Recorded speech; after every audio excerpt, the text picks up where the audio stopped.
ഗണപതി ഭഗവാന്റെ ശുഭകരമായ സാന്നിധ്യമുള്ള സ്വസ്തിക ചിഹ്നം പോലെ ഒരു പൂവ് നന്ദ്യാർവട്ടം. ഏഷ്യൻ ബുദ്ധമത പാരമ്പര്യത്തിൽ ആത്മീയതയുടെയും സൗഭാഗ്യത്തിൻ്റെയും വിശുദ്ധമായ ചിഹ്നമാണ് സ്വസ്തിക. പാലിയിലെ നന്ദ്യാവട്ട എന്ന പേരിൽ നിന്നാണ് നന്ദ്യാർവട്ടം എന്ന പേര് വന്നത്. നന്ദ്യാവട്ട എന്നാൽ ശുഭകരമായി തിരിയുന്നത് എന്നർത്ഥം. ബുദ്ധമതത്തിൻ്റെ മുദ്രയായ സ്വസ്തിക ചിഹ്നം പോലെ ഇരിക്കുന്നത് കൊണ്ടാണ് ഈ പൂവിന് നന്ദ്യാർവട്ടം എന്ന പേര് വന്നത്.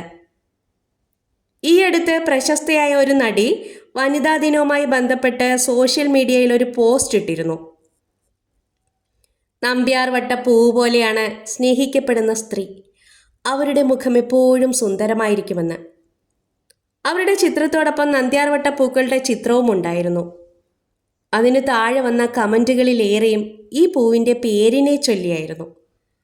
നന്ദ്യാർവട്ടത്തിന് പല നാടുകളിലും പല പേരുകളാണ്. മഹാവിഷ്ണുവിന് വളരെ പ്രിയപ്പെട്ട പൂവാണിത്. അതുകൊണ്ട് ഇതിന് വിഷ്ണുപ്രിയ എന്ന് വിളിക്കാറുണ്ട്. ശിവക്ഷേത്രത്തിലും ഇതിന് വളരെ പ്രാധാന്യമുണ്ട്.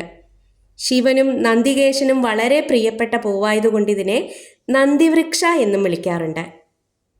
തൃക്കാർത്തികയ്ക്കും ദീപാവലിക്കും വളരെ പ്രാധാന്യം ഈ പൂക്കൾക്കുണ്ട്. അതുകൊണ്ട് ഇതിനെ കാർത്തികപ്പൂവെന്നും പേരുണ്ട്.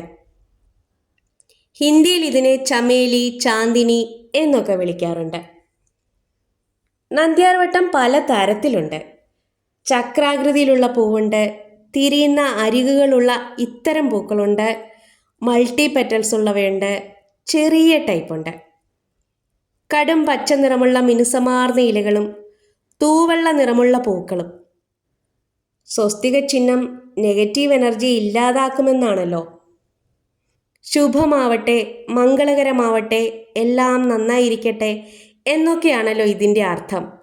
അതുപോലെ മംഗളകരമായ കാര്യങ്ങൾക്ക് ഉപയോഗിക്കുന്ന വളരെ പവിത്രതയാർന്ന പൂവാണ് സ്വസ്തിക പൂവെന്ന നന്ദ്യാർവട്ടപ്പൂവ്.